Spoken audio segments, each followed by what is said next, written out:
The art of talking. Let's think about that for a second. Imagine two neighbors with a problem. One's tree drops leaves into the other's garden. They could argue, or they could sit down, talk, and find a solution. This simple act of talking to solve problems is what countries do on a much bigger scale. This is diplomacy. Diplomacy is how countries manage relationships, negotiate, and solve disagreements peacefully. Instead of going to war, countries send diplomats to talk, build bridges, and find common ground.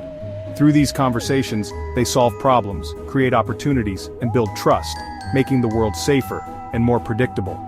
Diplomacy isn't just for big crises. It happens every day in small ways, like making sure students can study abroad or goods can cross borders smoothly. These quiet successes don't make headlines, but they keep our interconnected world running. At its heart, diplomacy is a human activity. Talking is better than fighting. It requires patience, understanding, and seeing the world from another's point of view. It's a never-ending conversation between nations, managing complex international relations. This dialogue prevents small misunderstandings from becoming major crises. Diplomacy is the silent engine powering global cooperation.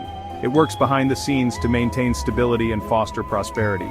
Without it, our world would be far more chaotic and dangerous.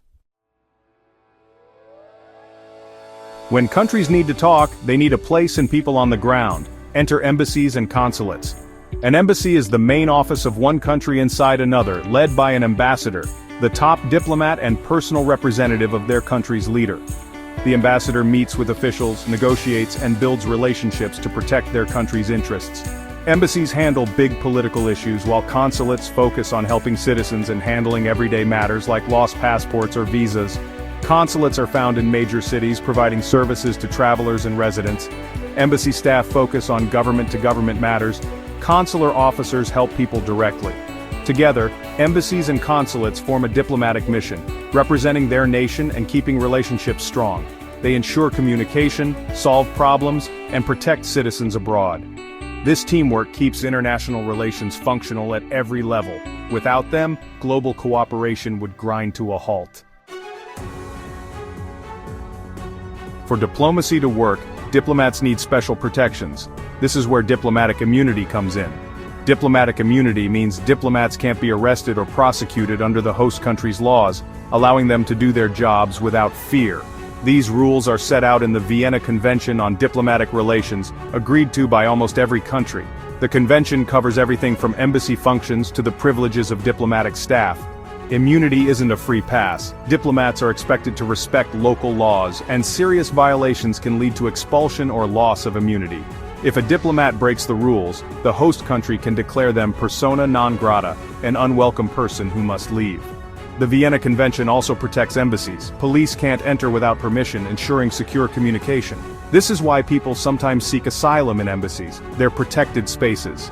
These rules create a safe, predictable environment for open communication, even during disagreements. Without these protections, diplomacy would be risky and ineffective. The Vienna Convention is the rulebook that keeps international dialogue possible. It's essential for trust and stability between nations. Diplomacy relies on these safeguards to function smoothly. Diplomacy happens one-on-one or in groups. This is bilateral and multilateral diplomacy. Bilateral diplomacy is when two countries talk directly, like Singapore and Malaysia, negotiating water supply. It's focused, direct, and tailored to their unique needs, forming the foundation of international relations.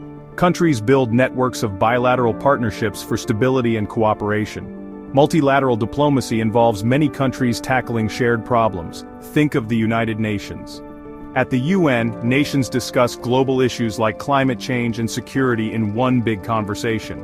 Multilateral diplomacy creates global rules and standards, like the Paris Agreement on climate change. It's more complex, but when countries agree, the impact is powerful and far-reaching. Both forms are essential: bilateral for specific issues, multilateral for global challenges. Together, they shape the world's future. When countries agree on something important, they make it official with a treaty or agreement. A treaty is a formal, legally binding contract between countries, a written promise. Creating a treaty starts with negotiation. Diplomats meet, present their positions, and work toward compromise. This process can take months or years, as every word is carefully chosen to avoid misunderstandings. Once the text is agreed upon, high-level officials sign the treaty, signaling intent to follow it. In many countries, the treaty must then be ratified by the government or parliament, giving it legal force. After ratification, the treaty becomes international law for those countries. Countries are expected to honor their commitments. Agreements must be kept. This process builds the framework for international cooperation, from trade to human rights. Diplomacy turns negotiation into binding promises. Treaties are the backbone of global order. Without them, international relations would be unpredictable and chaotic. The greatest success of diplomacy is often the conflicts you never hear about. Diplomats work quietly behind the scenes to prevent disagreements from turning violent.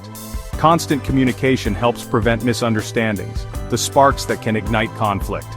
Regular diplomatic contact builds trust and predictability, making sudden aggression less likely.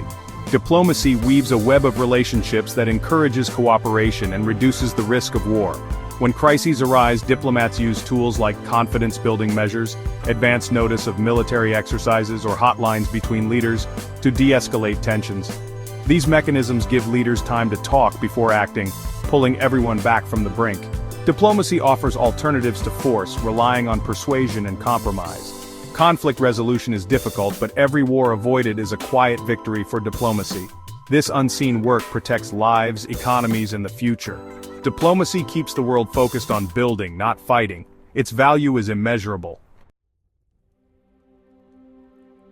Diplomacy might seem distant, but it shapes our daily lives in countless ways. The phone you use, the coffee you drink, and your ability to travel all depend on international agreements made by diplomats. For example, international mail and air travel rely on global standards negotiated through diplomacy. Diplomats negotiate trade deals that make products cheaper and create jobs. Good diplomatic relations attract investment, bringing opportunities and growth. Diplomacy is the operating system of our interconnected world. It manages shared problems and builds cooperation, making life safer and more predictable. The quiet dialogue between nations is what keeps our world running smoothly.